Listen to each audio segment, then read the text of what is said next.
ஓம் ஸ்ரீ மாத்ரே நமக. ஓம் ஸ்ரீ குருப்யோ நமக. ஓம் ஸ்ரீ கணேஷாய நமக. ஓம் ஸ்ரீ சுப்பிரமணிய சுவாமினே நமக. ஓம் நம சிவாய சிவாய நமக. அனைவருக்கும் எனது அன்பான வணக்கம். அருணகிரிநாத சுவாமிகள் அருளிய திருப்புகழின் பெருமையையும் அருணகிரிநாத சுவாமிகளின் வரலாற்றையும் பற்றி பார்ப்போம். ஒரு தரம் சரவணபவா என்று சொல்லுபவர் உள்ளத்தில் நினைத்த எல்லாம் உடனே கைகூடும் என வேதங்கள் மொழிகின்றன. அழகு, மனம், இளமை, கடவுள் தன்மை ஆகிய நான்கின் நிறைவே முருகாம் என நக்கீரர் கூறியுள்ளார்.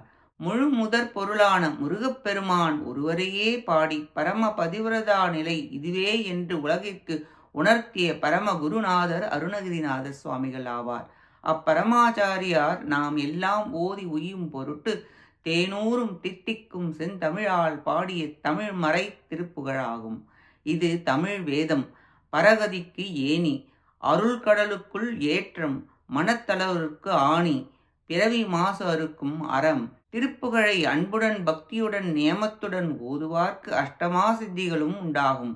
வேதத்தில் உள்ள நுண்பொருள்களும் ஆகமத்தில் உள்ள பெரிய கருத்துகளும் புராணங்களின் அறநெறிகளும் இசைத்துறையில் ஓசை நயங்களும் தாளகதிகளும் திருப்புகழில் ஒரு சேர குவிந்திருக்கின்றன.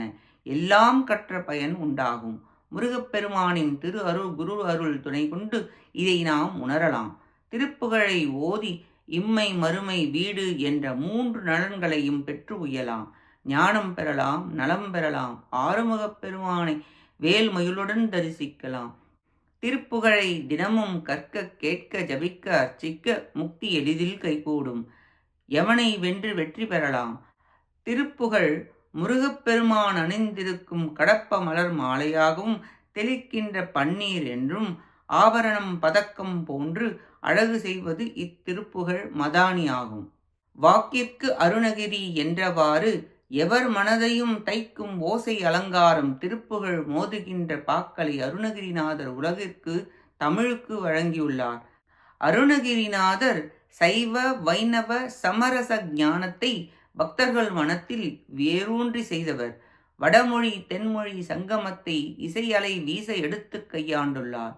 என் கடன் பணி செய்து கிடப்பதே என்னும் நோக்கமும் இறை உணர்வு உள்ளவர்களுக்கு போற்றத்தக்க விருப்பமான நூல் திருப்புகழாகும்.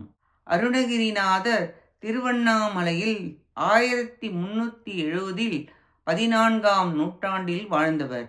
திருவண்ணாமலை அருகில் மூலந்தரம் என்ற கிராமத்தில் கௌட பிராமண குடும்பத்தில் பிறந்தவர். தந்தையார் பெயர் திருவேங்கடத்தார், தாயார் முத்தம்மை. ஒரே ஒரு தமக்கை, அவர் பெயர் ஆதிலட்சுமி. இளமையில் செல்வ வளத்துடன் சுகமாக வாழ்ந்தார்கள்.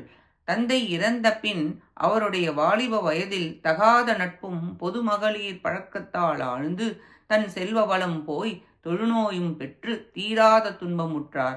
மனம் தளர்ந்து திருவண்ணாமலை கோபுரத்தின் மீது ஏறி தன் வாழ்க்கையை முடித்து கொள்ள நினைத்து குதித்தார். பழைய நல்வினையின் காரணமாக முருகநாமம் கூறி குதித்தார். முருகனது அபார கருணையால் அவரை திருக்கரங்களில் தாங்கி பிடித்து காப்பாற்றி பிரணவ உபதேசம் அருளி ஜபமாலை தந்து பின் பலகாலம் தவத்தில் ஆழ்ந்து தனது புகழை பாட அருள் செய்தார். முத்தைத்தரு என்ற முதலடியும் எடுத்து கொடுத்தார். தவம் செய்யும் பொழுதும் கனவிலும் முருகப்பெருமான் வந்து இத்தலத்திற்கு வருக என்று கூற அத்திருத்தலத்திற்கு சென்று முருகனை பாடுவார். தம் வாழ்நாள் முழுவதும் முருகனுக்கே அர்ப்பணம் செய்து வாழ்ந்து வந்தார். அவர் புகழ் திக்கெட்டும் பறந்தது. அப்பொழுது பிரவுட தேவன் என்ற மன்னன் அவரை வணங்கி அன்புடன் இருந்தார். காளி உபாசனை செய்து வந்த நம்பியாண்டான் என்பவர் பொறாமையால் அரசனிடம் புறம் கூறி அருணகிரிநாதர் மூலம் முருகப்பெருமானை வரவழைக்க தான் காளியை வரவழைப்பேன் என கூறி அனைவரும் கூடி வர முருகப்பெருமான் மயிலில் ஆடி வந்து காட்சி தர அனைத்து தேவர்களும் அங்கு காட்சி தர பிரபுட மன்னனும் மிகவும் ஆனந்தப்பட்டான். அந்த இடம் இன்னும் திருவண்ணாமலையில் கம்பத்து இளையனார் கோவில் என்று அழைக்கப்பட்டு இருக்கிறது. மேலும் அவர் புகழ் பரவ பல திருத்தலங்களுக்கு சென்று முருகனை பாடி வழிபட்டார். ஸ்ரீலங்காவில் உள்ள அருகோணமலை, கண்டி, கதிர்காமம் சென்றும் முருகப்பெருமானை புகழ்ந்து பாடினார். அனைத்து திருத்தலங்களுக்கும் சென்று பின் இறுதியில் திருவண்ணாமலைக்கு வந்து அங்கு மன்னனுக்கு கண் தெரியாத பாரிஜாதம் மலர் தேவைப்பட தேவர் உலகம் சென்று எடுத்து வர கூடு விட்டு கூடு பாய்ந்து கிளியாக மாறி செல்ல அதற்குள் நம்பி ஆண்டான் அவர் உடலை மாய்க்க பாரிஜாத மலர் எடுத்து வந்து தந்து கண் பார்வை மன்னன் பெற கிளியாய் மாறி முருகப்பெருமான் கூறியதை அப்படியே சொல்லி கந்தர் அனுபூதி பாடி அங்கேயே இருந்தார். தியானத்தில் அத்வைத நிலையாக சாயுஜ்யம் அடைந்தார். பிரவுட மகாராஜா அவர் உடலை மேல் பிராகாரத்தில் அடக்கம் செய்து கோயில் அமைத்து கல் விக்கிரகம் செய்து தினசரி பூஜை செய்தான். இன்றும் சமாதி கோயில் உள்ளது காணலாம். அருணகிரிநாதர் 16,000 திருப்புகழ் பாடியதாக வரலாறு காணப்படுகிறது. தற்பொழுது நமக்கு 1325 பாடல்கள் கிடைக்கப்பெற்றுள்ளது. திருப்புகழ் 1325 பாடல்களும் கந்தர் அனுபூதி 51 பாடல்களும் கந்தர் அலங்காரம் 107 பாடல்களும் கந்தர் அந்தாதி 100 பாக்களும் வேல் விருத்தம் மயில் விருத்தம் சேவல் விருத்தங்களும் 25 திருவகுப்புகளும் திரு எழுக்கூற்றிருக்கை என 9 நூல்களும் இப்பொழுது நமக்கு பொக்கிஷமாக கிடைத்துள்ளது. இப்பொழுதும் நமக்கு நூல் வடிவில் கிடைக்கப் பெறுகிறது. நாம் தினமும் திருப்புகழை பாட சிவானந்தத்தில் திளைக்கலாம். சாந்தமுடன் வாழ்நாளை நிம்மதியாக கழித்து இம்மை மறுமை வீடு என 3ம் பெறலாம். முருகனடியை பற்றி மீண்டும் பிறவி வராமல் முக்தி பெற்று உய்யலாம். நான் திருப்புகழ் விரிவுரை என்ற உரையாசிரியர் திருமுருக கிருபானந்த வாரியார் அவர்களின் புத்தகத்திலிருந்து நான் படித்து அறிந்த வகையில் கூறியுள்ளேன்.